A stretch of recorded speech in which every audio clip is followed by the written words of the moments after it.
मेरे प्यारे साथियों, आप सभी को मेरा नमस्कार। कैसे हैं आप सभी लोग? आशा करते हैं आप बहुत अच्छे होंगे, स्वस्थ होंगे, मस्त होंगे और आप अपनी तैयारी में एकदम बेहतर तरीके से जुटे होंगे। तो दोस्त, हम इस T10 सीरीज का अपना पहला प्रैक्टिस सेट कर चुके हैं। उम्मीद करते हैं आप उस वीडियो को ज़रूर देखे होंगे और आपको समझ में आया होगा। दोस्तों, आज ये हमारा T10 सीरीज का प्रैक्टिस सेट नंबर 2 है और जिसके अंदर हमने कुछ महत्वपूर्ण पॉइंट पे, जैसे विंडोज़ पे जो हॉट टॉपिक बना रहता है दिल्ली पुलिस के लिए, हमने विंडोज़ के बहुत सारे क्वेश्चंस इसमें शामिल किए हैं। और एसएससी जो न्यू पैटर्न पे स्टेटमेंट बेस्ड क्वेश्चन पूछ रही है, हमने वो क्वेश्चंस भी इसके अंदर शामिल किया है। तो दोस्त, उम्मीद करते हैं आपको ये क्लास पसंद आएगी। और दोस्त, अगर क्लास पसंद आए तो वीडियो को लाइक कर रहे हैं, वीडियो को लाइक और चैनल को सब्सक्राइब जरूर करें। तो दोस्त, बिना किसी देरी के अपने इस क्लास को शुरू करते हैं। आइए आइए देखते हैं हमारा पहला क्वेश्चन क्या है। पहला क्वेश्चन क्या कह रहा है? पहला क्वेश्चन कह रहा है कि एक multi core processor, multi core processor का मतलब क्या होता है? मल्टी कोर प्रोसेसर का मतलब होता है जिसके अंदर एक से अधिक दिमाग हो, जिसके अंदर एक से अधिक दिमाग हो। एक मल्टी कोर प्रोसेसर वाले कंप्यूटर सिस्टम पर आपको विचार करना है कि एक ही क्लॉक स्पीड सीपीयू की स्पीड जिसमें मापी जाती है, एक ही क्लॉक स्पीड वाले सिंगल कोर कंप्यूटर या सिंगल कोर प्रोसेसर की तुलना में मल्टीपल कोर होने का लाभ क्या है? जब एक साथ कई स्वतंत्र कार्य निष्पादित किए जा रहे हों। बताइए क्या लाभ है? इसका मतलब ये है, ये आपसे ये पूछना चाह रहा है, अगर कोई कंप्यूटर जिसके पास एक से अधिक दिमाग है और एक कंप्यूटर है जिसके पास सिर्फ एक दिमाग है और दोनों की क्लॉक स्पीड सेम है, तो मुझे बताइए कि जब आप मल्टी कोर प्रोसेसर यूज करेंगे तो उसका लाभ क्या होगा? उसका लाभ क्या होगा? पहला लाभ दिया है, क्या सिस्टम की मेमोरी, मुख्य मेमोरी की दक्षता में वृद्धि होगी या क्षमता में वृद्धि होगी? तो आप कहेंगे ये ऑप्शन क्या है, पूरी तरीके से गलत है। यहाँ पे दिया है सिस्टम की मुख्य मेमोरी कौन-सी होती है? रैम।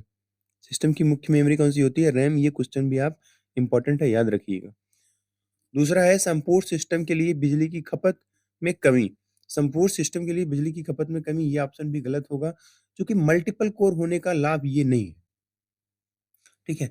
मुझे एक ऑप्शन है इसके अंदर, जब बिजली की बात आई है तो मुझे आप बताइए, बिजली की बात चल रही है, प्रोसेसर की बात चल रही है, तो सीपीयू को ही तो प्रोसेसर बोलते हैं। सीपीयू को ही प्रोसेसर बोलते हैं। सीपीयू का पूरा नाम तो पता है ना, सेंट्रल प्रोसेसिंग यूनिट। अब आप मुझे ये बताइए, सीपीयू के अंदर पावर सप्लाई का काम कौन करता है? सीपीयू के अंदर पावर सप्लाई का काम कौन करता है? सीपीयू के अंदर पावर सप्लाई का काम करता है एसएमपीएस। कौन करता है? एसएमपीएस, जिसको हम बोलते हैं स्विच मोड पावर सप्लाई। जिसको हम क्या बोलते हैं? Switch mode power supply. Switch mode power supply, क्या हम बोलते हैं इसको? Switch mode power supply. ठीक है, इतनी बात समझ में आई? सी ऑप्शन कर रहा है कि एक साथ कई अलग-अलग प्रक्रियाओं को संभालने। हाँ, अगर हमारे पास एक से अधिक दिमाग है, तो हम एक साथ अलग-अलग प्रक्रियाओं को संभाल सकते हैं और उसको एग्जीक्यूट मतलब निष्पादित करने की बेहतर क्षमता हम विकसित करवा सकते हैं। किससे? मल्टी कोर प्रोसेसर से। ये ऑप्शन हमारा क्या है? बिल्कुल परफेक्ट है। डी है एकल भारी थ्रेडेड एप्लीकेशन को निष्पादित करने के लिए बढ़ी हुई गति। ये ऑप्शन गलत है। आपका सी ऑप्शन सबसे बेस्ट जवाब है। ठीक है? उम्मीद करते हैं कि आपको ये क्वेश्चन समझ में आया होगा और आपको कुछ जानकारी जो हमने दी है वो आपको पसंद आई होगी। और दोस्त, अगर आपको वीडियो अच्छी लगे तो आप चैनल को ज़रूर सब्सक्राइब करिएगा और लाइक करिएगा और अपने दोस्तों तक शेयर करिएगा दोस्त। Question number 2। अब हमारी बात आती है किस पे? क्वेश्चन नंबर 2 पे। अनेक टैब वाले एप्लीकेशन जैसे ब्राउज़र या एमएस वर्ड में कंट्रोल टैब का काम क्या होता है? कंट्रोल टैब का काम क्या होता है?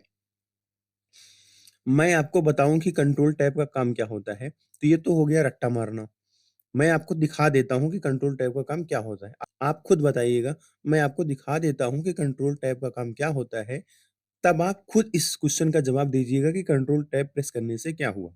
आइए, ये हमारी है एक्सेल की शीट, ये हमारी है एक्सेल की शीट। हम जब व्यू में जाएँगे, व्यू में जाने के बाद आप कहाँ आइए? स्विच विंडो में आइए। आप देखिए आपके पास 3 विंडो लगी हुई हैं। 1, 2, 3। आपके पास कितनी विंडो लगी हुई हैं? 3 विंडो आपके पास लगी हुई है।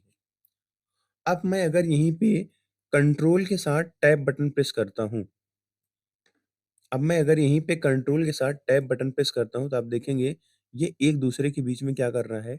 ये एक दूसरे के बीच में आपको टगल कर रहा है। ये एक दूसरे के बीच में आपको क्या कर रहा है? टगल कर रहा है। हम एक एक विंडो से दूसरे विंडो पे जा रहे हैं। ठीक है? अब आप इस क्वेश्चन को पढ़िए और हमको जवाब दीजिए कि आपने क्या देखा। क्वेश्चन नंबर 2 में अनेक टैब वाले एप्लीकेशन जैसे ब्राउज़र या एमएस वर्ड में कंट्रोल टैब क्या करता है? टैब को रिफ्रेश कर रहा है क्या? हमने तो नहीं देखा जी रिफ्रेश कर रहा है। एक नया टैब खोलता है क्या? नहीं, नया टैब भी तो नहीं खोला। वर्तमान टैब को बंद कर रहा है? ना, बंद थोड़ी कर रहा है। अगले टैब पर स्विच कर रहा है, ये इसका परफेक्ट जवाब है। अगले टैब पर स्विच कर रहा है। तो आप ध्यान रखिएगा कंट्रोल टैब जब भी आपके एग्ज़ाम में पूछा जाएगा, तब क्या जवाब देंगे? ये अगले टैब पर क्या करेगा? चला जाएगा। हम अगर एक टैब पे हैं, तो अगर हम दूसरे टैब पे जाना चाह रहे हैं, तो ये क्या होगा? दूसरे टैब पे चला जाएगा कंट्रोल प्लस टैब बटन। ठीक है, आगे चलें हम। निम्नलिखित में से कौन-सा उपकरण इनपुट-आउटपुट दोनों उपकरणों के रूप में काम करता है? तो स्कैनर कैसी डिवाइस है? पहले तो आप ये बताइए, स्कैनर एक इनपुट डिवाइस है। स्कैनर कैसी है? इनपुट है। इसी का उल्टा प्रिंटर कैसी डिवाइस है? कल बताया था, अभी प्रिंटर कल आया था। अब आप बताइए कमेंट बॉक्स में प्रिंटर कैसी डिवाइस है? स्कैनर आपकी इनपुट डिवाइस हो गई। स्कैनर का काम क्या होता है? स्कैनर का काम होता है हार्ड कॉपी से सॉफ्ट कॉपी में बदलना। अब कल मैंने आउटपुट का काम बताया था, इसका उल्टा होगा, सॉफ्ट कॉपी से हार्ड कॉपी में बदलना। प्रोजेक्टर कैसी डिवाइस है? ये तो आपकी आउटपुट डिवाइस हो गई। वो पूछ रहा है जो दोनों का काम कर दे। माइक्रोफ़ोन तो गलत है। टच स्क्रीन, टच स्क्रीन आप मुझे बताइए जब आप अपना फ़ोन चलाते हैं, तो टच करके चलाते हैं ना? स्मार्टफ़ोन आप कैसे चलाते हैं? टच करके ही तो चलाते हैं उसकी स्क्रीन पे। तो जब आप टच करते हैं तो इनपुट देते हैं। जब आप टच करते हैं तो क्या देते हैं? इनपुट देते हैं। टच करने पे क्या होता है? इनपुट देते हैं और जब हमको कोई भी पिक्चर देखनी होती है, कोई भी वीडियो देखनी होती है, तो वो हमको क्या दिखाता है? मॉनिटर, तब वो मॉनिटर का काम करता है, तब वो स्क्रीन का काम करता है, जो हमको आउटपुट दिखाता है, जो हमको आउटपुट दिखाता है। इतनी बात आपको समझ में आई? आगे चलते हैं हम अपने चौथे नंबर क्वेश्चन पे। कंप्यूटर मेमोरी पदानुक्रम के संदर्भ में, पदानुक्रम से आपको हड़बड़ाना नहीं है और दोस्त मैं आपको बताऊँ कि अगर आप दिल्ली पुलिस का एग्ज़ाम देने बैठे हैं और कंप्यूटर का एग्ज़ाम दे रहे हैं, आपको कोई ऐसा वर्ड पूछ लिया जो आपको समझ में नहीं आ रहा है, दोस्त एक बार आप उसको इंग्लिश में ज़रूर कन्वर्ट करके देखिएगा। हो सकता है इंग्लिश में आपको चीज़ें समझ में आ जाएँ। क्यों? क्यों मैं आपको ऐसा बोल रहा हूँ? उसका रीज़न ये है कि आप अपना मोबाइल, आप अपना लैपटॉप हमेशा आप इंग्लिश में ही करके चलाते हो। और बहुत सारे ऐसे ऑप्शन होते हैं जिसकी हिंदी हमको नहीं पता होती है, लेकिन उसकी हमको इंग्लिश पता होती है। तो ध्यान रखिएगा, कभी भी क्वेश्चन छोड़ने से पहले एक बार उसको कन्वर्ट कर लीजिएगा लैंग्वेज को, शायद आपको समझ में आ जाए और आपका क्वेश्चन आपसे बन जाए। और हर क्वेश्चन को आप ऐसा मान के चलिएगा एग्ज़ाम में कि वो मेरा क्वेश्चन है। जब आपको ये होगा ना कि ये मेरा क्वेश्चन है, तो फिर आप उस क्वेश्चन के लिए अपनी जिद्दो-जहद लगा देंगे। क्वेश्चन आपको अटेम्प्ट करने हैं बहुत अच्छे तरीके से। कंप्यूटर मेमोरी पदानुक्रम के संदर्भ में रजिस्टर से द्वितीयक संग्रहण की ओर बढ़ने पर, मतलब रजिस्टर क्या है? रजिस्टर एक मेमोरी है, जो सीपीयू की मेमोरी है, से सेकेंडरी मेमोरी की तरफ अगर हम जाते हैं, तो अभिगम गति मतलब इसका एक्सेस स्पीड, अभिगम गति को हम क्या बोलते हैं? एक्सेस स्पीड और प्रति बिट लागत मतलब पर बिट आपका जो कास्ट है, उसके संबंध में कौन-सा कथन आपको सत्य है? कौन-सा कथन आपका सत्य है, ये आपको बताना है। ये आप बाद में बताइएगा कौन-सा कथन सत्य है, आप खुद इसका जवाब देंगे, पहले हमारे आप चार्ट को देखिए। हम आपके सामने एक चार्ट दिखा रहे हैं memory hierarchy, speed and cost का। हम आपके सामने एक चार्ट दिखा रहे हैं memory hierarchy, speed and cost का। आप इसमें देख कर के खुद बताइए, आप इसमें देख कर के खुद बताइए, ठीक है? ये है लेबल, ये है एग्ज़ाम्पल, ये है एक्सेस स्पीड, ये है कास्ट पर बिट।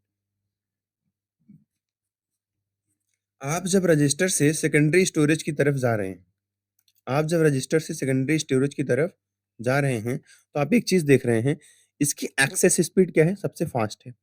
एक्सेस स्पीड क्या है? सबसे फ़ास्ट है ऊपर। और इनकम एक्सपेंसिव, और ये क्या है? इसकी एक्सपेंस भी बहुत ज़्यादा है, इसकी कॉस्ट भी बहुत ज़्यादा है, मोस्ट एक्सपेंसिव। जैसे ही हम नीचे आते हैं कैश मेमोरी पे, ये भी फ़ास्ट है, ये भी एक्सपेंसिव है, ये इससे थोड़ी-सी कम एक्सपेंसिव है। ये आप आएँगे रैम पे, फ़ास्ट है, मॉडरेट है, स्लो है, चीप है, स्लोवेस्ट है, चीपेस्ट है। मतलब नीचे जा रहे हैं तो क्या हो रहा है? एक्सेस स्पीड डिक्रीज़ हो रही है और कॉस्ट पर बिट भी डिक्रीज़ हो रही है, कम हो रही है। अब आप इसमें वो ऑप्शन देखिए जिसमें आपको ये लिखा हो एक्सेस स्पीड भी डिक्रीज़ होगी और कॉस्ट पर बिट भी डिक्रीज़ होगी। क्यों? क्योंकि हमको कहाँ से कहाँ जाना है? रजिस्टर से सेकेंडरी स्टोरेज पे जाना है। ठीक है? अगर हमको यही बोलता कि सेकेंडरी स्टोरेज से, अगर यही क्वेश्चन उलट जाता, वो बोलता कि आपको सेकेंडरी स्टोरेज से रजिस्टर पे जाना है, तब इसका जवाब अलग हो जाता। ठीक है? लेकिन अभी ये पूछ रहा है आपको रजिस्टर से सेकेंडरी स्टोरेज पे जाना है, तो इसका सही जवाब क्या होगा आपने देख लिया है, अब आप बताइए। एक्सेस स्पीड इंक्रीज होगी जी और कास्ट पर बिट डिक्रीज होगी। बताइए, एक्सेस स्पीड आपकी इंक्रीज होगी और कास्ट पर बिट क्या होगी, डिक्रीज होगी। क्या ये ऑप्शन सही है? बताइए क्या ये ऑप्शन सही है? इंक्रीज तो नहीं हो रही थी, हमने देखा कि डिक्रीज हो रही थी दोनों तरफ। तो इंक्रीज और डिक्रीज तो होगा नहीं, इंक्रीज इंक्रीज होगा नहीं, डिक्रीज और इंक्रीज होगा नहीं। सिर्फ और सिर्फ क्या होगा, एक एक्सेस स्पीड डिक्रीज होगी, कास्ट पर बिट भी डिक्रीज होती चली जाएगी। ये ऑप्शन इसका सबसे सही और सटीक जवाब है। उम्मीद करते हैं आपको अच्छे से समझ में आ गया होगा इस क्वेश्चन का जवाब। तो चलिए आगे चलते हैं। तो हमारा सही जवाब, करेक्ट जवाब क्या हो गया? सी को हम लॉक करके आगे चलते हैं। अब हमारा है क्वेश्चन नंबर 5। अब हमारा है क्वेश्चन नंबर 5, जिसमें कह रहा है एमएस पावर पॉइंट की प्रस्तुति को पीडीएफ फाइल के रूप में सहेजने का मुख्य लाभ। जैसे जब आपको टीचर पढ़ाता है, आप बोलते हैं कि हमको सर इसका क्या दे दीजिए भैया, हमको इसका पीडीएफ दे दीजिए। जब आप उस टीचर से पीडीएफ माँगते हैं और जब वो पीडीएफ में कन्वर्ट करेगा, तो आप उस पीडीएफ को फिर से एडिट नहीं कर सकते क्योंकि वो पीपीटी पे है। पीपीटी अगर एक बार पीडीएफ में कन्वर्ट हो गई, तो दोबारा उसको संपादित आप नहीं कर सकते हैं। ठीक है? और पहली बात, दूसरी बात ये है, संपादन मतलब होता है एडिट करना, ठीक है? नहीं समझ में आया हो तो संपादन मतलब होता है एडिट करना, उसको एडिट नहीं कर सकते। और जब आप पीपीटी फाइल को पीडीएफ में कन्वर्ट करोगे ना, तो उसकी साइज़ क्या हो जाएगी? कम हो जाएगी। अब यही ऑप्शन आपको इसमें चेक करना है। यह सभी एमएस पावर पॉइंट एनिमेशन को चलने की अनुमति देता है? बिल्कुल नहीं, हमने तो ये नहीं बताया आपको। यह फाइल का आकार को कम करता है और अवांछित संपादन को रोकता है। It reduce file size and prevent unwanted editing. ये अभी तक सही लग रहा है कि फाइल साइज़ को कम कर देगा और जो अनवांटेड एडिटिंग है उसको क्या करेगा? रोक देगा। यह उपयोगकर्ता के किसी भी पीडीएफ व्यूअर स्लाइड को संशोधन करने की सक्षम बनाता है। सक्षम ही तो नहीं बनाता है। यह स्वतः विभिन्न भाषाओं में पाठ का अनुवाद करता है। नहीं, ये बात गलत है। इसका सही जवाब करेक्ट क्या है? B option. बी ऑप्शन क्या है इसका? एकदम बिल्कुल सही जवाब है कि यह फाइल के आकार को कम करेगा। जब पीपीटी को आप पीडीएफ में बदलेंगे, तो आपका फाइल का आकार क्या होगा? कम हो जाएगा और आप अनवांटेड एडिटिंग को रोक देगा। आप पीडीएफ में अनवांटेड एडिटिंग नहीं कर पाएँगे। ठीक है? इतनी बात आपको समझ में आई, आगे चलते हैं। आगे है हमारा क्वेश्चन नंबर 6। ये क्या कह रहा है? विंडोज़ 11 में डेस्कटॉप पर कौन-सा तथ्य उपयोगकर्ता को कई खुली हुई विंडोज़ और वर्चुअल डेस्कटॉप पर त्वरित पहुँच प्रदान करता है? डेस्कटॉप पर। आप मुझे बताइए, डेस्कटॉप की सबसे निचली पट्टी जो यहाँ पे आपको दिखती है, जो यहाँ पे आपको दिखती है नीचे, उसको क्या बोलते हैं? उसको हम बोलते हैं टास्क बार। उसको हम बोलते हैं टास्क बार। तो कह रहा है कि विंडोज़ 11 डेस्कटॉप पर कौन-सा तथ्य उपयोगकर्ता को कई खुली हुई विंडोज़ और वर्चुअल डेस्कटॉप पर त्वरित पहुँच प्रदान करता है, जो फटाफट हम उसको एक्सेस कर लें। तो वो कौन-सा है? कंट्रोल पैनल है? ना, कंट्रोल पैनल से सेटिंग होता है। स्टार्टअप मेनू से हम किसी भी प्रोग्राम को चालू करते हैं। फाइल एक्सप्लोरर से हम फाइल को एक्सेस करते हैं। इसका सही जवाब क्या हो जाएगा? ए जवाब टास्क व्यू। इसका सही जवाब क्या हो जाएगा? ए, ऑप्शन ए को हम क्या करेंगे? लॉक करेंगे। आगे चलते हैं क्वेश्चन नंबर 7 पे। एक ग्राफिकल ऑपरेटिंग सिस्टम में एक साथ खुले कई अनुप्रयोगों के प्रबंधन में कंट्रोल प्लस टैब बटन दबाने से शुरू होने वाला सामान्य व्यवहार क्या है? ये तो सब जानते होंगे, कंट्रोल टैब। अभी बता के आ रहा हूँ। कंट्रोल टैब से क्या हो रहा था जी? यह सक्रिय अनुप्रयोगी की खुली विंडो या टैब के माध्यम से चक्र करता है। वर्तमान अनुप्रयोगी में नया टैब विंडोज खोलता है। नया टैब विंडो खोला था। सक्रिय विंडो को बंद करता है। विंडो को टास्क बार पर छोटा कर देता है। पहला ऑप्शन इसका बिल्कुल परफेक्ट जवाब है। ये क्या कर रहा था? ये क्या कर रहा था? ये जितनी विंडोज़ आपकी खुली थी उसके बीच में क्या कर रहा था? ये साइकिल कर रहा था। मतलब उसी के बीच में क्या कर रहा था? चक्र कर रहा था। पहले इस पे जा रहा था, फिर उस पे, फिर उस पे, फिर उस पे आ जा रहा था। तो ये साइकिल थ्रू ओपन विंडोज़ और tab of the active application. जो भी सॉफ्टवेयर खुला रहेगा उसके टैब पे क्या करेगा? ये साइकिल करेगा। ठीक है? नेक्स्ट आते हैं क्वेश्चन नंबर 8। क्वेश्चन नंबर 8, ये क्या कर रहा है? कई विंडोज अनुप्रयोगों में अल्ट प्लस स्पेस बार दबाने से आमतौर पर निम्नलिखित में से कौन सा विकल्प आता है? मैं आपको नहीं बताऊंगा कौन सा विकल्प आता है, आप खुद देखिए कौन सा विकल्प आता है। मैं आपको यहाँ से किया क्या, अल्ट के साथ क्या बोला था? अल्ट के साथ आपको स्पेस बार दबाना है। अल्ट के साथ स्पेस बार दबाना है। जैसे ही मैं अल्ट के साथ स्पेस बार दबाता हूँ, आप देखेंगे यहाँ पे restore, move, size, minimize, corner में देखिए restore, move, size, minimize, maximize और क्लोज, ये ऑप्शन आ गए। तो अब देखिएगा इस प्रश्न के अंदर कौन से ऑप्शन में ये आपका दिया गया है। अब आपने क्या देखा, रन डायलॉग बॉक्स खुला था क्या? नहीं नहीं जी, हमने तो नहीं देखा कि रन डायलॉग बॉक्स खुल गया। तो ये ऑप्शन क्या हो गया हमारा? गलत हो गया। नहीं देखा तो फिर गलत ही होगा ना। सिस्टम मेनू, सिस्टम मेनू आया था क्या? मूव, साइज, मिनिमाइज, अरे बिल्कुल यही तो देखा हमने। ठीक है, बी ऑप्शन क्या है इसका बिल्कुल करेक्ट जवाब है। एप्लीकेशन का मुख्य मेनू आया था ना, टास्क मैनेजर आया था ना। समझ में आ गया ये क्वेश्चन। चलते हैं अगले क्वेश्चन पे। नेक्स्ट क्वेश्चन हमसे क्या कह रहा है? क्वेश्चन नंबर 9 ये कह रहा है एमएस वर्ड 2019 में find and replace feature control H का उद्देश्य। कंट्रोल एच क्या काम करता है? पैराग्राफ स्पेसिंग को समायोजित करने के लिए। क्या पैराग्राफ स्पेसिंग को समायोजित करता है? चयनित पाठ का फॉन्ट बदलने के लिए, विशिष्ट पाठ की खोज करने के लिए तथा अन्य पाठ से बदलने के लिए, हाइपरलिंक सम्मिलित करने के लिए। बताइए कौन सा इसमें सही जवाब होगा? To find specific text and replace it with other, यही ऑप्शन इसका क्या है बिल्कुल करेक्ट जवाब है।